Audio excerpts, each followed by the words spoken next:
Welcome to Dare a New Belief, a place to discover what is possible for your life after the loss of a loved one, and where you will find inspiration, insight, support, and love, and hopefully a bit of laughter to help you through the day. Now here's your host, Nada Hogan.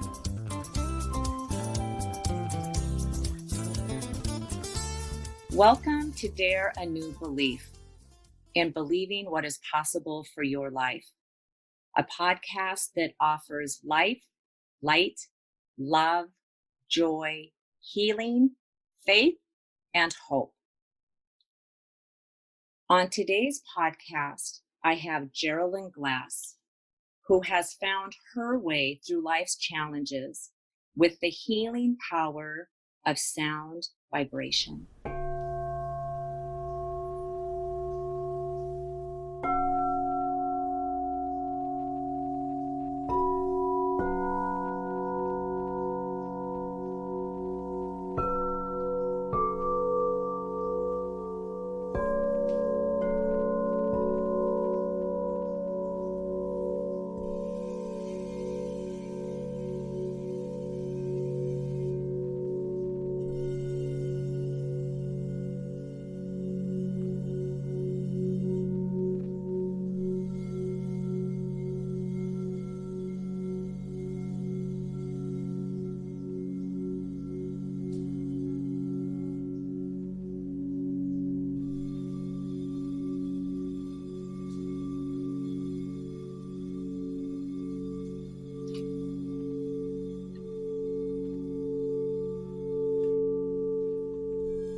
So beautiful, Jeralyn. Thank you so much. Thank you so much for that. It was beautiful. So I want to introduce you to the listeners. And Jeralyn Glass is an internationally acclaimed singer, crystal bowl alchemy sound healer, inspirational speaker, musician, and teacher, blending a classical career with meditation and transformational high vibration sound. Jeralyn is the founder of Crystal Cadence Music of the Heart, a place for song and sound healing. Jeralyn, thank you so much for taking the time out of your very busy schedule to be with us today. My great pleasure. My great joy. So thank you for inviting me. Absolutely. It is truly my honor and my privilege to have you on with us today. And along with the singing that you are a professional singer, and I could go on and on with everything that you have accomplished in your life. And I mostly want to speak with you today about how you got into the healing sounds, the vibrational healing sounds, the sacred sounds, how that has changed your life, how that causes the healing, and what it was that you had to heal from. Because I know I was at the Science and Spirituality Conference where you were performing in June of 2018 in Canada, and you had spoken of your son, Dylan, who had passed away. And I was just in my seat, mesmerized by you, thinking, my gosh, look at her. And at that time, your son had passed away. It had been 3 years. And I was so mesmerized by the smile that was on your face the whole entire time that you were singing and playing the crystal bowls. And I just needed to meet you. I would like to just dive in, not very gracefully, but I would like to dive in. And first, I would like to know a little bit about Dylan. Can you tell us a little bit about your son? First of all, I can share with you that love is eternal and that we are connected forever through spirit, through our soul. And although he left the physical plane, our relationship has become deeper and closer than I could ever have imagined. My boy he was an athlete, he was a musician, he was funny as heck, he was highly intelligent and a good friend. He was a good friend, and we had many, many belly laughs. We were very, very close from the time he was born. And yeah, he's taught me so many things since his passing, which, Yeah. you know, if anyone would tell a grieving parent these kinds of things could happen, you just would want to tell them, please, thank you, but leave me in peace. Right. And, Right. you know, we were so connected that on the night that he passed, I live in Los Angeles, and I walked down to the ocean to find some comfort in nature with a very close friend who had known Dylan from the time he was 7. We were living in Germany. So Dylan was born and raised in Germany, where I was working as an opera singer and a professor. And I started a kids foundation there, which Dylan was very much instrumental in. And it was a project that we would train children and teach them doing what they love to do. We would create a project that then the proceeds from that project would benefit children in need, either autistic children or children who had experienced loss or traumatic situations. So Dylan had always been involved in music from the time he was little and loved it. And so on the night that he passed, when I walked down to the beach with my friend Peter, at the same moment we looked up at the sky and there was a huge shooting star. And I grew up in Los Angeles. I have never seen a shooting star. The city is so bright. And it seemed to begin above my family's home, south of the airport in Los Angeles, and cross the whole basin and land in the mountains behind LA. And I could hear his voice. I could hear him through sound vibration. I could hear him, Mom, I made it. It's like we always talked about. I'm home. I'm with God. And Peter and I both looked up. We both almost heard this whoosh of the star. And it was like this huge upside down smile. And I could hear my son's voice. And that was the beginning on the first day of just beginning to understand, oh my, we are so much more than this physical body. We are so much more than who we think we are. And that began this journey that has unfolded in magnificence. It's unfolded in a completely new life, connected with him through sound. And I began to understand what was told to me about 2 weeks after his passing, that he couldn't do what he needed to do on this plane, on this planet, on this earthly life. And Dylan, as I said, was a brilliant kid, talented in everything he touched, but he began to fall into a depression as it became about 17, as it became closer and closer to applying for college and all the pressures that go with that. And then I just watched my boy fall into a depression. You know, he begged me to start with a medication, and he grew up a completely natural kid. In Germany, it was much easier to do that with the quality of the food and not pressure for vaccinations, et cetera, et cetera. And I was pretty much against it. And he said, Mom, I really need some help. And so we started a medication, and within 4 months, he was gone. And yeah, it's hard. There's no words, and when I began this process with him, the psychic said to me, you understand that he was never meant to live a long life. She said, if it wasn't now, and if it wasn't his choice to go at this age at 19, it would have been in 2 or 3 years in a car accident or something else. She said, you understand that he and you had a soul contract of this bridge between heaven and earth, of this bridge of communication, and this bridge of sharing the energetic of ascension, descension, of light, of groundedness on earth, of whatever you want to call it.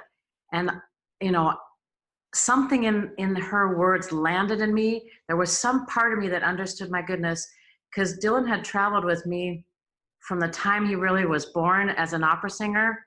When I was pregnant with him, I had a series of the Ninth of Beethoven, the Symphony, the Ninth of Beethoven. Da da dee da dee da da da dee da dee da da da. Every time when he would cry in the car after he was born, I would put that music on and he would be silent. So Oh. I sang that piece, a series of the Beethoven Ninth, until 9 days before he was born. He came early. So music was a way that, and sound that always connected us. And so I began to understand, okay, perhaps there really was a soul contract. But of course, I always want to say, I don't remember that, young man. I don't remember putting my signature on that one. I must have not been in my right mind. And Right. but as you know, as it unfolds and we begin to understand that life is in our favor and that the things that happen in our lives are gifts. And again, if someone had said that to me right at the beginning, I would have slapped them. It's like, Yeah.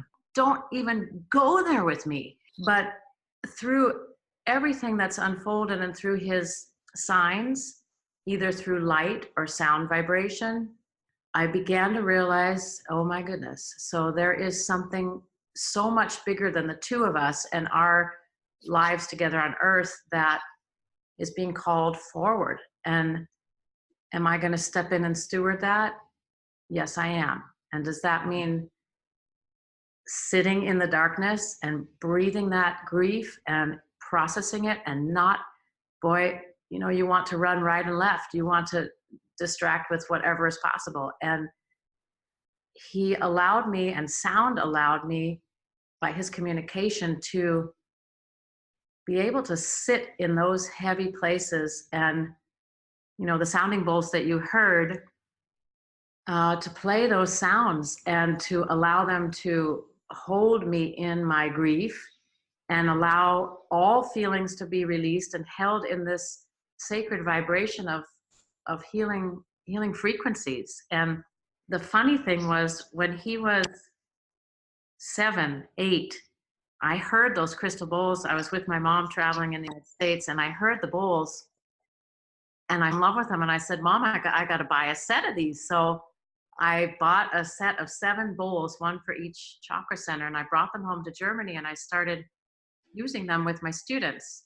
In teaching students voice, if they had a blockage somewhere, I would say, choose one of the bowls and play it, and just begin to tone with it, hum with it, make sounds with it. And lo and behold, the blockage would shift. So that was kind of my first real experience with sound as a healing force. And so when Dylan was 12, he entered a singing contest in Germany, a national singing contest. And a lot of the kids in the Kids Foundation entered it, and they each had to do a 15-minute program of singing, dancing, and a monologue. And so he had 5 songs, and he made it to the semifinals.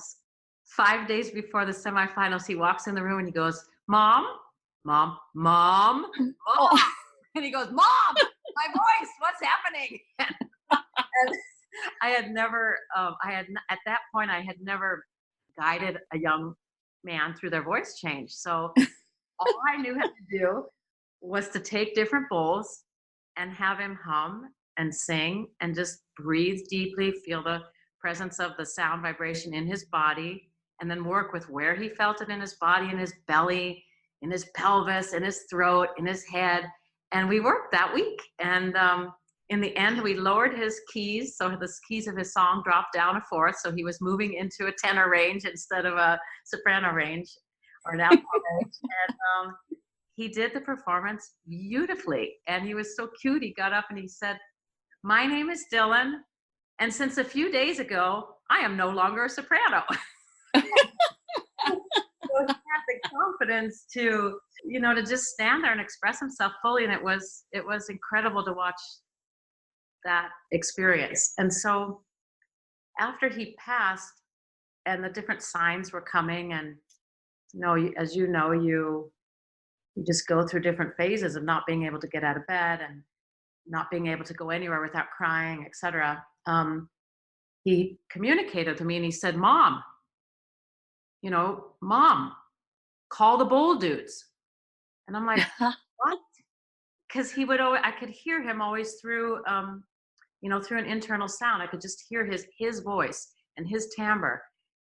And it was like, son, leave me alone. I am grieving and don't play with me. And we have this kind of conversations because he was very funny. He would make me just fall down in laughter. He's going, Mom, call the bull dudes. And it was really insistent.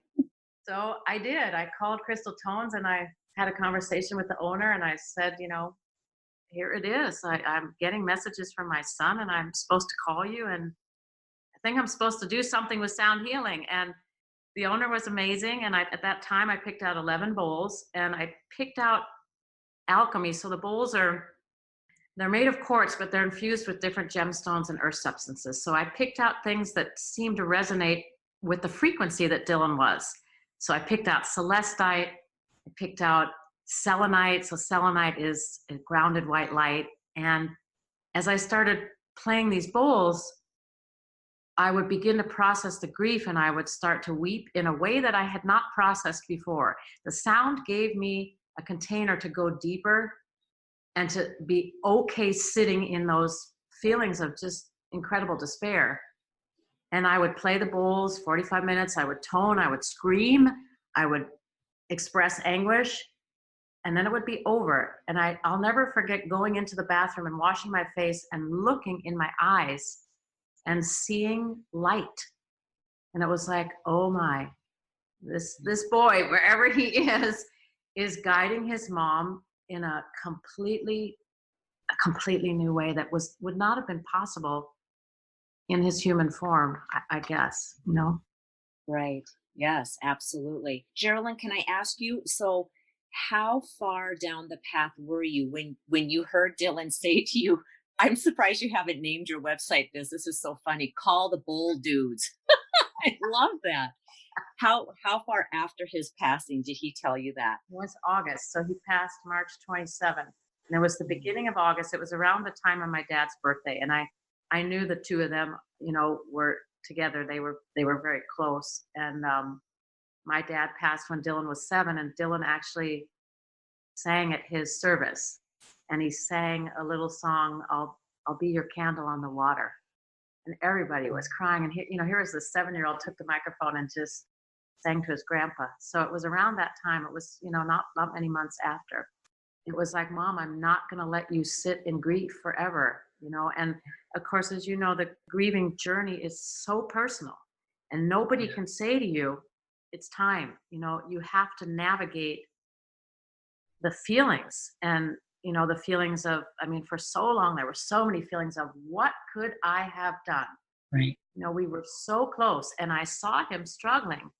What else could I have done? And you go over a million scenarios in your mind of how I could have changed his fate, only to come to realize that this truly is a fate that's bound in love together. Yeah. And it's not to be changed by us. It's to be responded to and stewarded in, as you're doing, in the best, most loving, kind ways we can, in ways of service. And of course, it doesn't make the grief any easier. Right. And sometimes I think to myself, like at the concert you described, like, how can you smile? But it was that experience of using the sound bowls and then looking at my face in the mirror and seeing my eyes filled with joy. They were filled with light. It was like, this is nuts. So I began to understand, the deeper I ground and go into the despair and the anguish, the more the joy comes. So the deeper that I root myself and don't run away from the feelings, the more expanded and the more light comes in my system and the more joy is in my face. It still amazes me. Yeah. Oh man, powerful. It's one of the things that you said that reminds me so clearly. And it was probably 2 months, I think, after Dara had passed away. And I was walking by her pictures. I just had pictures of, I have 2 children. and they were on the hallway wall, and I walked by, and I would just look at them and just sob and sob. And sometimes I would fall to the floor and just cry right there. And she had just said, and of course you hear it internally, and it makes me cry still. But she said, when you look at me, if all you do is see and feel sorrow, then don't look at me until you can look at me and smile and remember every beautiful thing we did together. And I didn't look at her pictures for, oh God, I think it was a solid month, maybe even 2 months before I actually could look, because I felt like I would really go against what she had asked me, because it was loud and clear.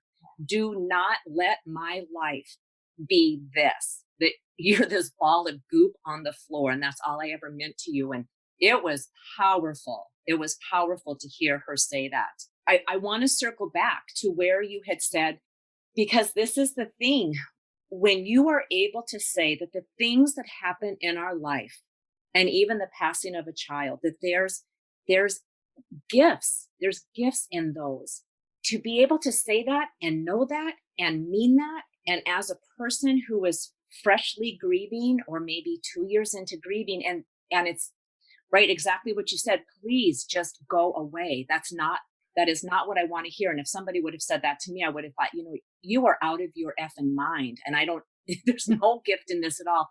Yet the gifts just keep pouring in and pouring in and pouring in. And how long do you think that it took you to be able to recognize? So I know that this was just a few months in August when you had seen the joy in your eyes, but had you noticed any gifts prior to that? Or was it from that point on where you really started to be able to resonate with and feel and see and know your knowingness, know more of the gifts that are happening with Dylan being on the other side? I mean, I would say even then, I did not see it as a gift. It took a long Mm. time. And I think one of the main things that happened, besides him encouraging me to move into the world of healing sound, was I was thinking about this last night, because we're coming right on this day. So it was May 15th, the year he passed in 2015. And I went to a healer, and I just got a message inside that day that said, you know what? As Dylan was a ski racer, and we had been to many, many high places in the world. And because of my singing, he had traveled with me many, many places. And our dream was, we'd been to Nepal and seen Mount Everest from a plane. And our dream was to go also to Machu Picchu. So I just heard this. I said, okay, we're going to go to Machu Picchu. And that was May 15th. And his celebration of life was going to be the weekend of Memorial Day, the last weekend in May.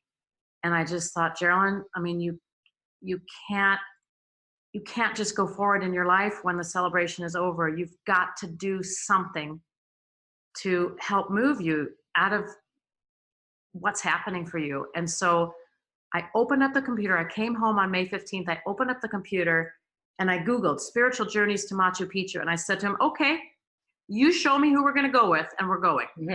And the first thing that popped up was Dr. Sue Morter. And I looked at her picture.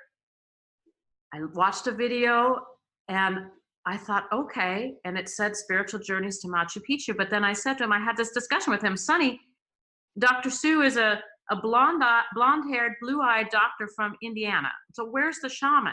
Aren't we going to go with a Peruvian, a Quechuan? Like, don't we go with the real thing?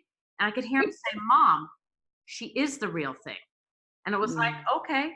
And then everything began to fall in place after that. I said, yes.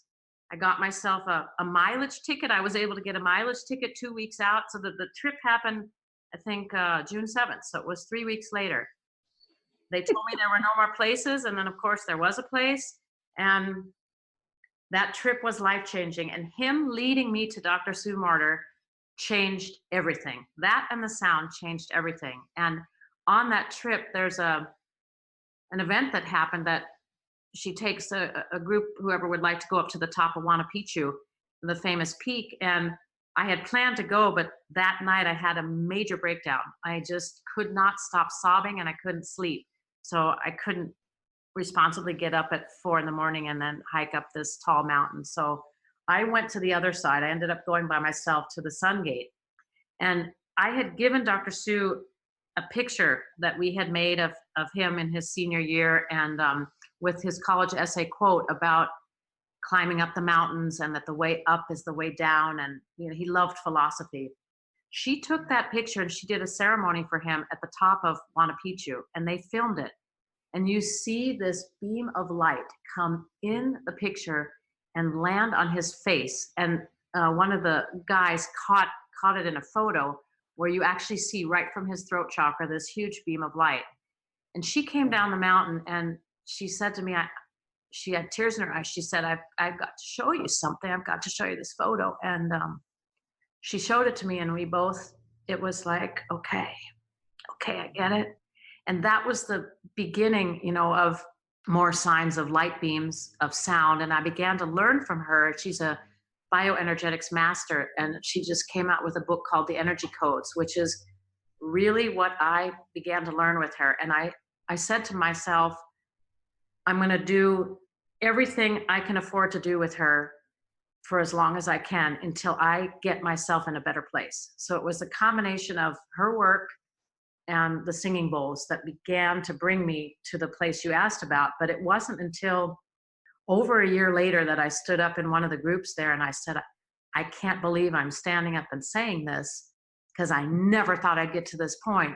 But I begin to understand that Dylan's passing is in my favor. It's something good. And I mean, just to get those words out of my mouth was hard, but I began to really embody it, that it's not just an intellectual thing, that the more it's what you said, and that brought me to tears about your daughter's photo, the more that I began to land in the goodness of it and the gift, the more my life began to change. And it doesn't mean avoiding the pain. You can't. I mean, and I remember very succinctly, there was one day that I was in the office right next to his room, and I collapsed. Like you said, I just collapsed on the floor, and I started beating my chest until I made my chest black and blue. And I said, God, take me, just take me. There's no point to go on in this life without my son.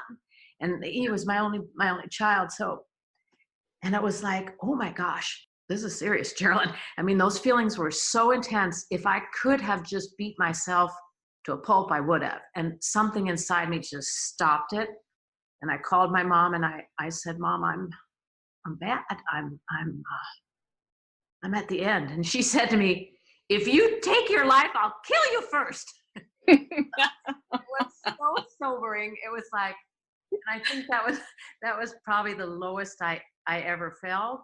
And, so there were moments where, like a year later with Dr. Sue in the group, that I could say it. And then there was moments where you just fall back in the grief and you don't see any way through it. So it's not like it's a consistent, for me anyways, it's not like it's a consistent, clear path of, okay, we're going forward, the stars are shining. It's not that. And, I mentioned it was Mother's Day now on Sunday, and it's just hard. I think the hardest thing is watching. We have a large family. There's 23 of us, and it's watching all the other kids grow and watching my sisters and brother and nieces and nephews, everyone have a future. And one dear friend of my mom, who they started the Compassionate Friends, which is a wonderful organization for parents who have lost children. They started the chapter out here in our area, and her boy had died in college. And her husband said, when you lose a parent, you lose your past. And when you lose a partner, you lose your present. But when you lose a child, you lose your future. And watching my family continue to grow, watching friends, kids come home from college and, all that kind of stuff I fell into a few days of really deep grief this year because he would have graduated from college, Mother's Day, and, just recognizing there's always going to be something where you imagine what the future would be and how their lives would have been, how your life would have been different. But I really understand we have a different future. And this future has to do with that we are made of energy, and that energy is in the form of sound vibration and frequency and light. And that is my relationship with my son now. It truly is eternal. Is it how I would have wished it, how you would have wished it? No, not in a million years. Yeah. But, that is what life gave us. And so what do? Do you scream and rant and complain and, the rest of your life? And it's like what your daughter said and what Dylan says to me, Mom, we got a lot to do. And, he said to me this year, Mom, put your seatbelt on and fasten up. We're going. And it's like, okay, ground me, teach me. And that's why, Dr. Sue's principles of embodiment and understanding the bigger picture, the bigger picture of what the soul connections are that we have with our children, with our families, what our true life and soul purpose is. Hey, it is so much bigger than we could have imagined. And she always says, big beings take on big projects. And whether it's, the loss of a child or an illness or a disability or whatever it is, when we have those things in our lives, I think to myself, big beings take on big projects. Okay, Dr. Sue. So, all right, Dylan, show me the way. And he comes through all the time, and we talk every day. I mean, I'll say to my mom, I'm living in this world now where I'm communicating every day with my son, who's in another form, in another frequency, and I'm playing these crystal alchemy singing bowls. I must be really weird. And she's like, no, dear, what only a mother would say to you. Right. It's a new life, and if we can embrace the gifts, as you said, and you're doing that amazing in your life, and it's it's not a one size fits all, and there's no one straight way on the path. It's just, I wish there were, but it's not that way. Right. It just isn't. And like for me, I think I said this earlier, we're coming up on 11 years and I have to share this. So for me, Dara speaks to me in synchronicities all of the time. I get so many synchronicities, and I just see her doing this happy dance where she's just like, I told you, if you would listen, I've been telling you. So even this whole name for this podcast, Dare a New Belief, is named after my daughter. Her name is Dara.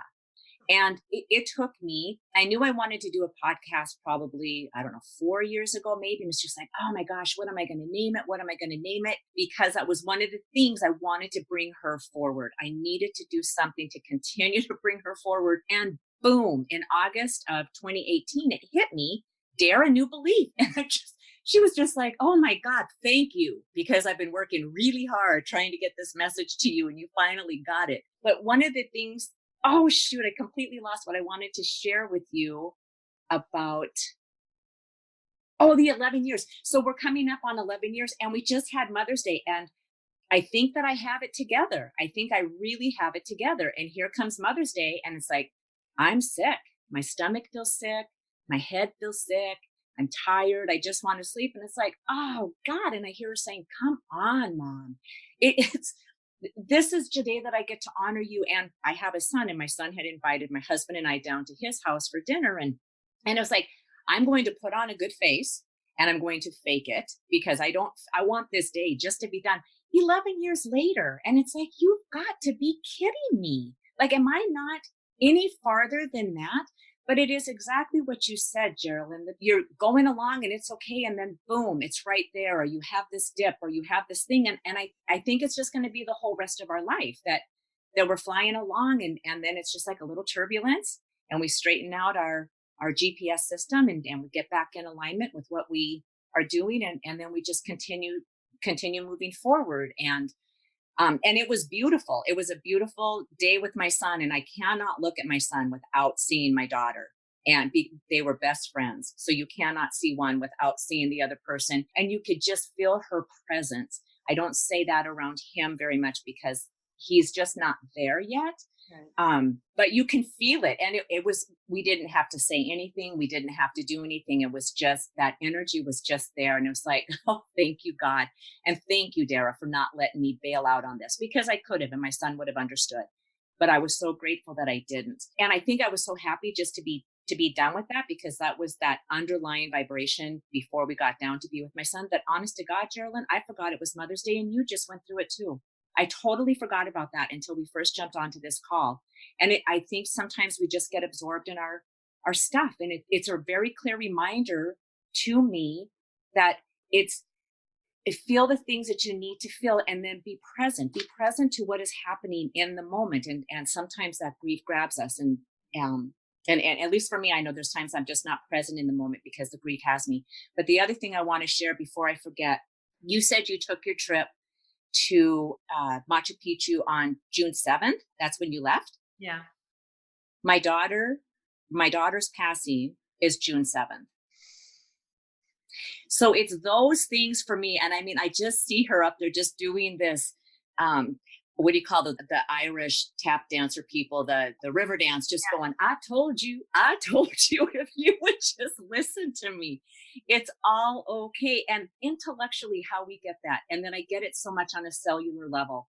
And then there's other times it's like, God dang it, I want you here so bad. I want to see you and smell you. And she's like, yep, well, you can, because that person will walk by and they have that scent of her hairspray or a cologne that she would wear. And it's like, oh my God, you are everywhere. You are everywhere with me. And that's the other thing I wanted to tell you, that thing, because I had said this to a friend of mine when she felt so bad for me, and she was crying so much harder than I was.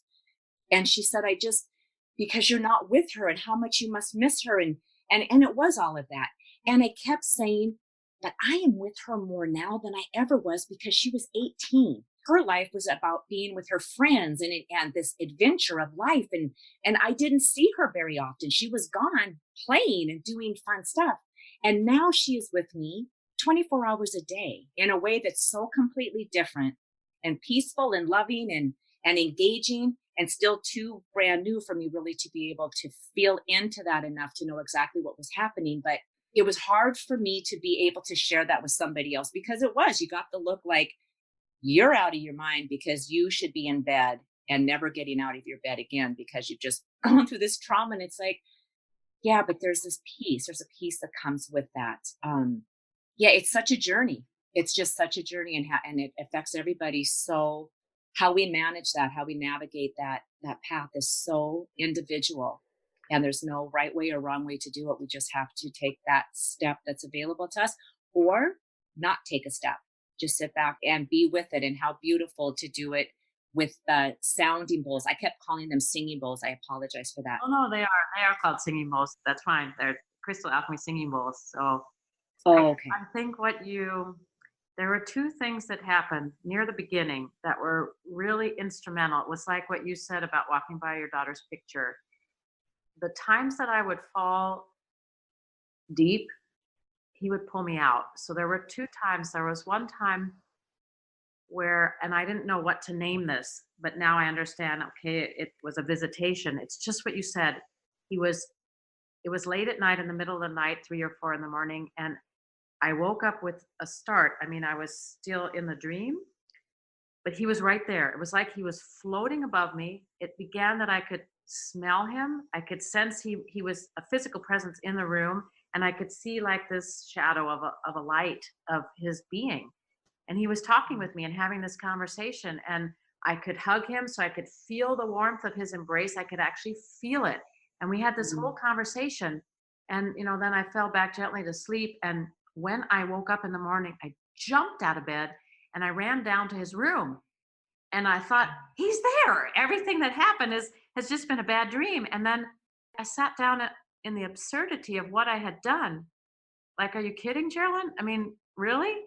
And I looked down at my nightgown, and there was this tiny white feather embedded in the threads of my nightgown. And I don't have down pillows or a down comforter. Oh. Oh my gosh. Okay.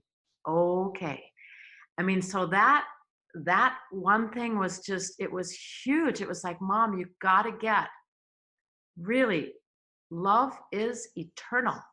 Love comes from the infinite. We are infinite. And so I've begun to say, we are made of sound, vibration, and light. It is from whence we come, and it's where to we return.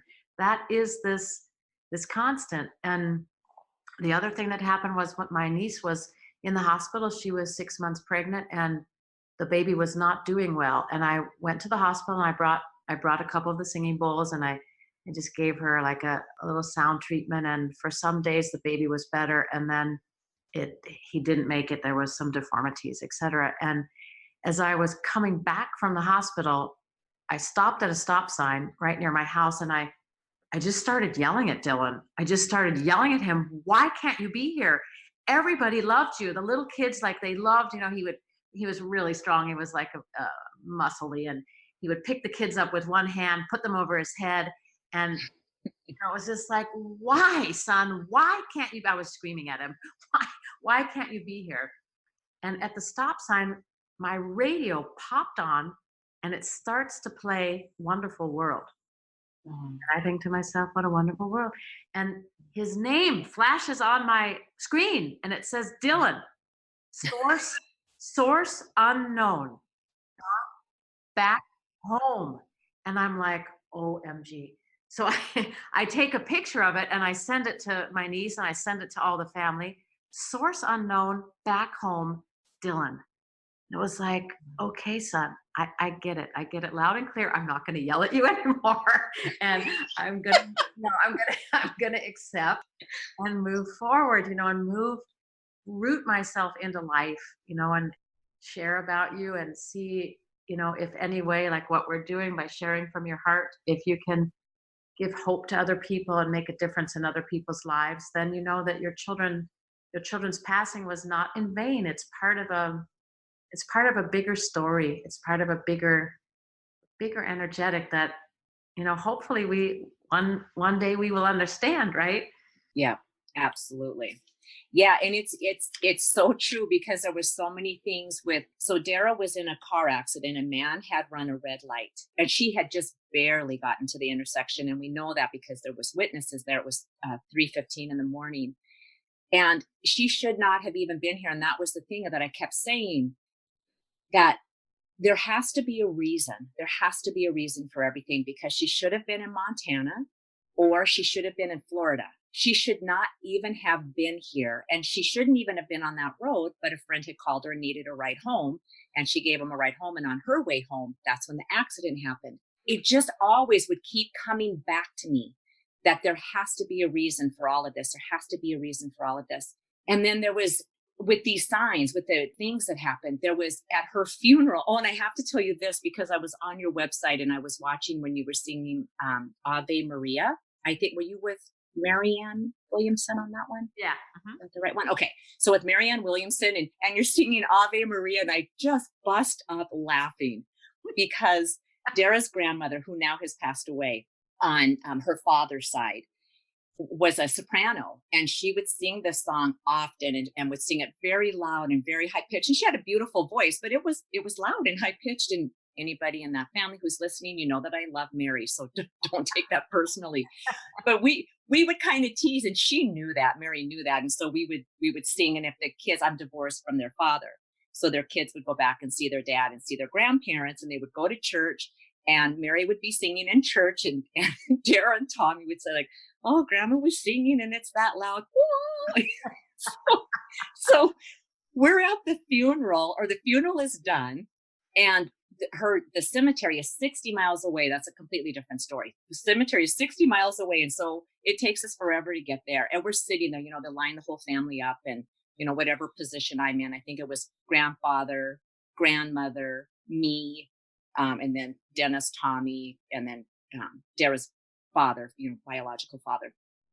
Dennis is my present husband. So at the very end of the service, it's, we're done with everything, and the priest starts singing Ave Maria, and I'm sitting completely still, because Mary is right next to me, and I'm like, there's no way she's going to let this moment go. She's singing it, and we're outside, and it's a beautiful day, and she starts belting this song out, and it took everything for me not to bust up laughing. I have tears just streaming down my face, because if I would have started laughing at that moment, I know they would have been taking me into the mental institution, knowing that I just completely lost it right then and there. And I just heard Dara going, no, grandma, no, not in front of my friends.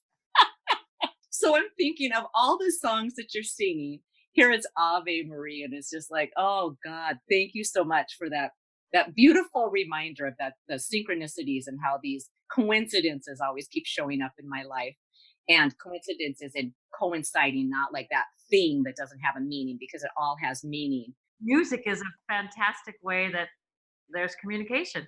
Music is, Oh, I mean, it's vibration, right? And once again, it's yeah. sound vibration. So they communicate often through music, songs. Yes. Yes, absolutely. Absolutely. We left the cemetery and got into the car. My car was so cleaned out. We had cleaned it out head to toe because we knew we'd be transporting people, family coming from out of town. And we get into the car, and on the front seat, on the passenger side, on the floor, are two pieces of um, car glass, because the car glass is so completely different than regular glass, right? It has that tint, it's a little bit thicker, it shatters a little bit differently. And here's two pieces of this glass just sitting on the floorboard. And it's like, no kidding, no kidding. Like, how many more of these beautiful gifts and signs and synchronicities will continue to show up in my life? And they just haven't quit for all of this time. They just haven't quit. And I don't ever expect them to quit. And the way they show up, and the music, I just did a post on this on my Facebook post about, because when I sing, I'm not a good singer. And when I sing a song, and especially if I'm crying, I'm belting that baby out, trying to get past the singing, the crying part of it. And every time I do it, I just hear Dare saying, thank God nobody can hear you, because this is not pleasant. And then I just start singing it even louder still, just so I singing it to the heavens and releasing it from me. And yeah. It is. It's such a profound way. I mean, it's such a profound way to move energy, to move stuck feelings and energy in our body. Is just to sound, whether it's humming, sounding, singing. It's a tool that everybody has, and if you don't feel comfortable, do it under the shower, and just beware when you do it when you're driving. Right. How beautiful that we have that built in us. We don't even have to go anywhere to get it. It's right there. That beautiful gift of being able to hum and to feel that vibration throughout your whole entire body just by humming. It's like we're these little mini universes inside of this beautiful world, and we have all of these beautiful, gorgeous tools built right in to allow us to heal. It's true. And, the more that I delved into the science behind sound, every single organ, every cell of our body has its own unique frequency, as does the universe, the planets, the stars.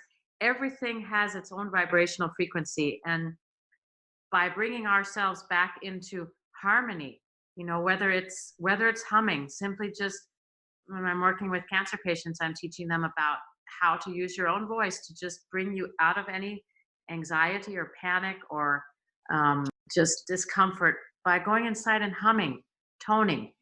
As you said, it's something that we all have access to, and it's not about being a great singer at all. It's about moving vibration and moving sound into spaces in your body. I often say that the sound goes where words and human touch and medicines can't go. The sound goes into those ineffable places inside us. It moves, it changes, it balances us up, it brings us into harmony. And it's a true gift for people to use. And I'm so happy that sound medicine and vibration is coming more and more into mainstream. People are really looking for a way to their center, a way back to their soul, a way back home. That is so beautiful. That's so beautiful. And I'm so excited because I signed up for your 4-day intensive that's coming up in October. So I'll be learning how to do the singing bowls. And that was completely by serendipity. Also, I'm working with the person coaching long distance who broke his back. It's right at the T5, and I also do acupuncture. So we call that the heart back shoe. And it's just like, it didn't even occur to me to use sound vibration. It didn't occur to me. So I ran across you on the internet and then went, oh my, vibration, the singing bowls. And I thought, oh, I can't do the singing bowls. He's too far away. I don't know how that's going to work. And so I opted to do it differently because I just didn't know for sure how that would work out. And so I have a tuning pipe, a tuning pipe. And so I will just literally have him turn himself. So if we're doing a Zoom, he'll turn his back to the camera and I'll just hit that pipe. Awesome. And the first time I did, he was just like, whoa, what are you doing? Awesome. It was so profound.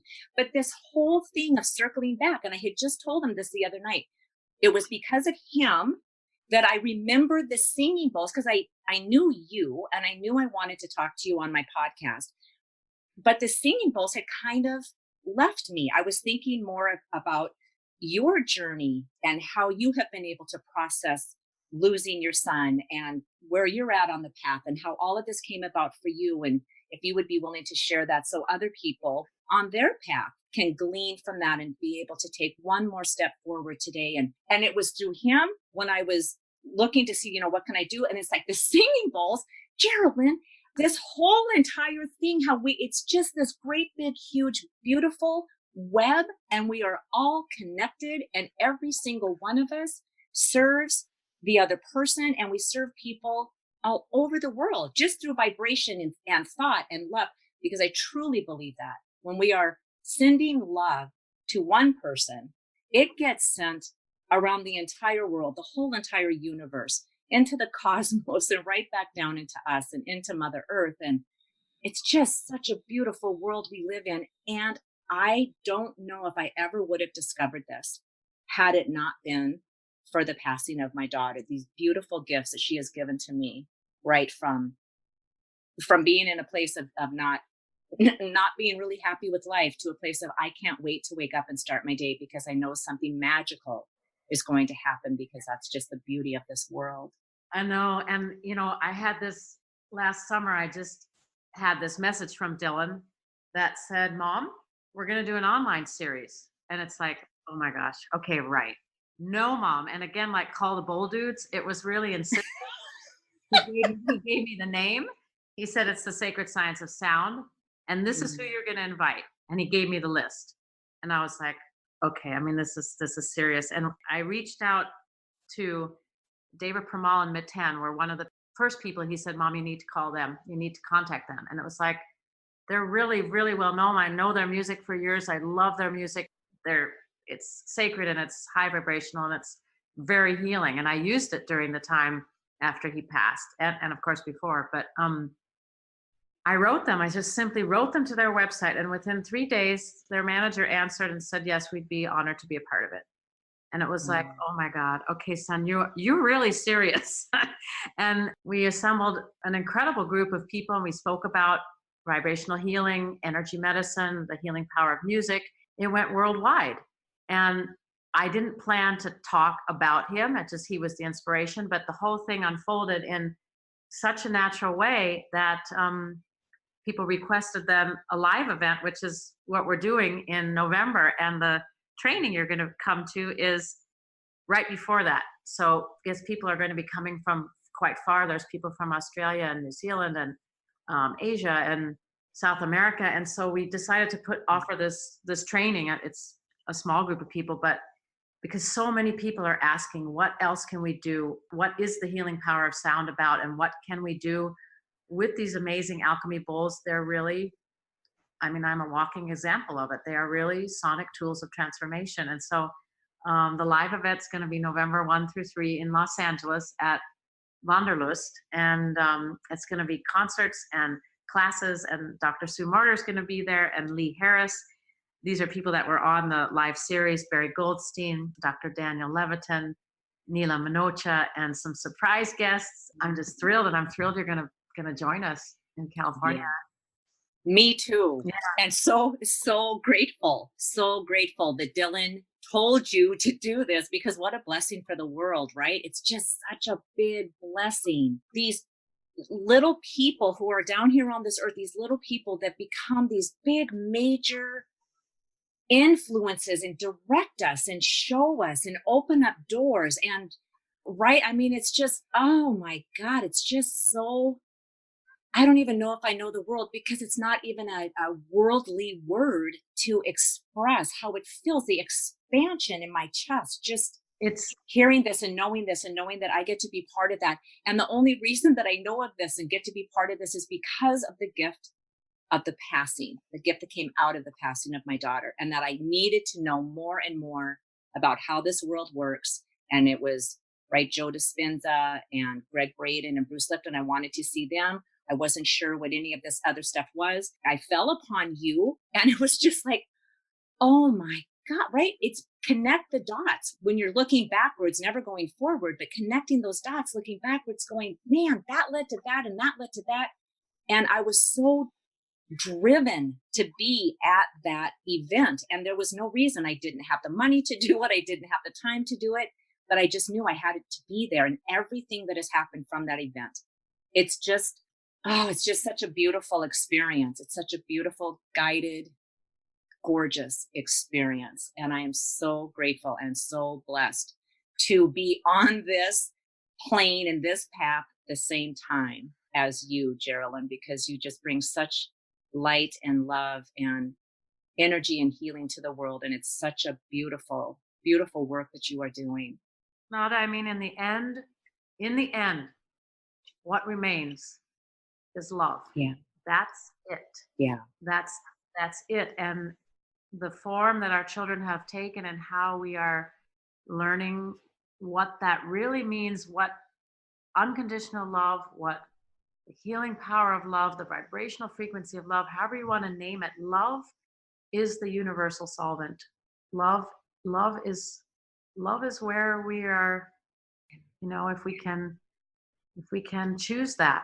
And the kids have nudged us very strongly to choose that and to keep choosing that. And I know for me, it comes through music and the feeling that no matter what, we're never alone. Our children are always with us. There is this presence of love, which begins with self-love, and we've heard so much about that in our culture, but to really embody what love means, to really embody the frequency of love, it changes everything. And what you were saying, like, there'll be times where your vibrational field is just,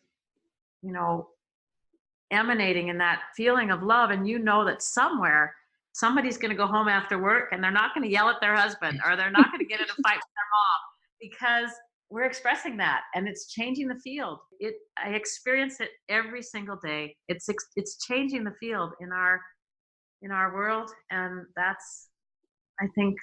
know now that's partly why I'm here. That's beautiful. That's beautiful. Oh, Jeralyn, I am so grateful for this time. I'm so grateful for you sharing Dylan with us and sharing your journey with us. And as we bring this into a landing, I know that there's people that are going to want to get in touch with you and learn more about the classes that you offer and different events that you're going to be at, because you are a very busy woman. And the best way for them to get in touch with you is to go to JeralynGlass.com or crystalcadence.com. Is that correct? Yes, and on both of the websites, when you there's a pop-up that says if you're interested in more information, you give your name and email, and you receive 2 free downloads of music. So one is a beautiful classical aria by Dvorak. It's sung in the Czech language, and it's scored with strings and crystal alchemy singing bowls. And the other one is one of my favorite pieces by Irving Berlin. It's so you get a meditation and just some healing music. And then we've started a YouTube channel, Crystal Cadence, which is the name of my business with the crystal bowls. And every Tuesday, there's a Tune-Up Tuesday, and you get a free alchemy meditation about 12 minutes. So I've been having a lot of fun doing that. And Dylan is always telling me, Mom, we're going to use these bowls this week, and we're going to have this theme. And it's like, okay, son, let me also have my own ideas. No, he's funny as heck. He's just a very big loving presence, and I'm very grateful for that. As I said, I'm never alone. And when there's moments that I sink in that and feel like, oh my gosh, there's no one with you, it's like, no, that's not true. Exactly right. That's exactly right. True. Yeah. and the relationship keeps growing. You know, it's what we said earlier. It's not that you're going to have a future with them and watch them, whatever, get married or whatever happens for their lives. It's not that. It's a different future. It's a future of expansion. Right. Perfect. Perfectly said. It is. It is. Absolutely is. Oh, well, Jeralyn, I thank you so much. I am so honored to have this time with you. And I want the listeners to know that this podcast is going to close out with a recording of No One Is Alone. And this is one of your recordings. This is your recording with the crystal bowls, correct? Yes, I made, it took me, after he passed, I shut my mouth for, I had 8 gigs. I finished those concerts, I finished those performances, and then I shut my mouth for almost a year and traveled and processed. And then it came time to sing again. And this was the album that I created. It comes from the album that I created for him, with him, my first foray into using the crystal bowls as instruments. And now it's developing really beautifully. I did a Christmas album with Dr. Sue where we really integrated the bowls. And now I'm working on another project that's going to release in November at the time of Sacred Science of Sound with a jazz musician that's I'm really excited about too. So we're beginning to integrate the bowls more into mainstream music as just a presence in the sound that brings people a deep peace, brings people a calmness, and so yeah. So beautiful. So beautiful. Well, I can't tell you how excited I am to spend time with you starting in October and going into November. I'm thrilled to be doing that. And all of the information, how to contact you, will be on the show notes. So there's no worries if you didn't catch how to contact Jeralyn. That will be in the show notes. All of that information will be there. And we're going to end this podcast with this beautiful recording that is called No One Is Alone. Until next week, everybody, thank you so much. And Jeralyn, thank you again for your time and your beautiful gift of you and your presence.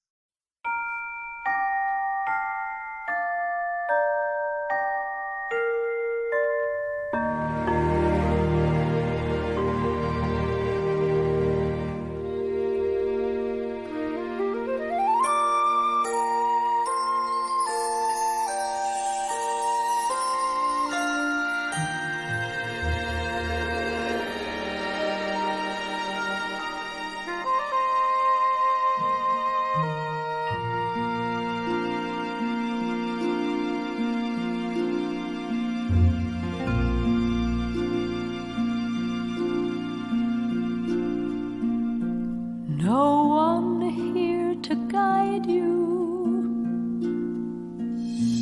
Now you're on your own.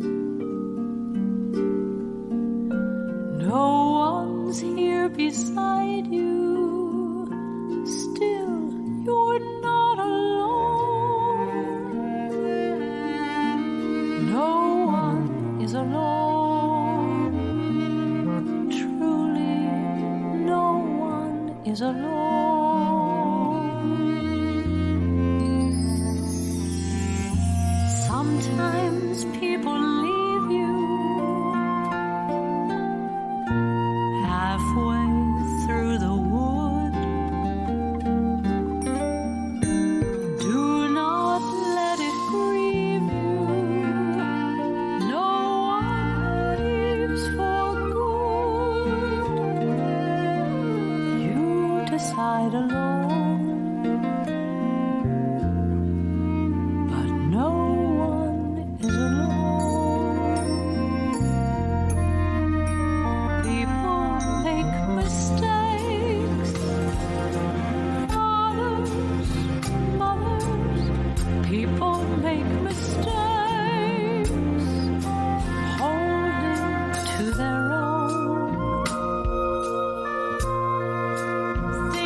be good.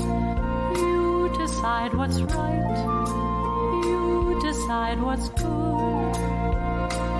Just remember, someone is on your side. Someone else is not. While you're seeing your side, maybe you forgot they are not alone. No one is alone.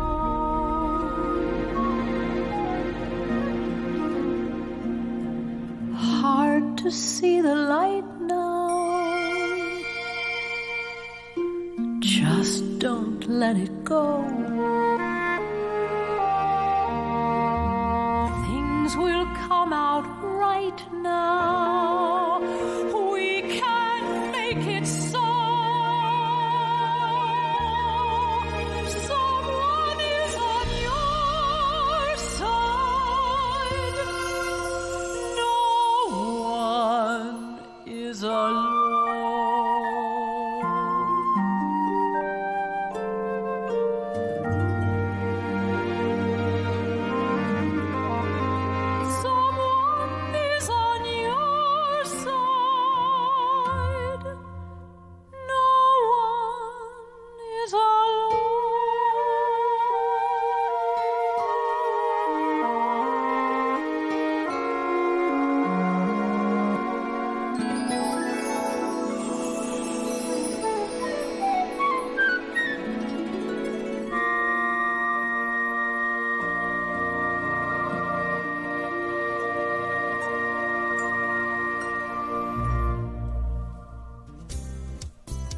Thank you for spending time with us today. Please go to nadahogan.com for show notes and other information that you can use right away. If you like what you've heard here, please subscribe to the podcast. And don't forget to rate and review right there on iTunes, Stitcher, or however you get your podcasts. And don't forget to tell your friends about it. We'll see you next week.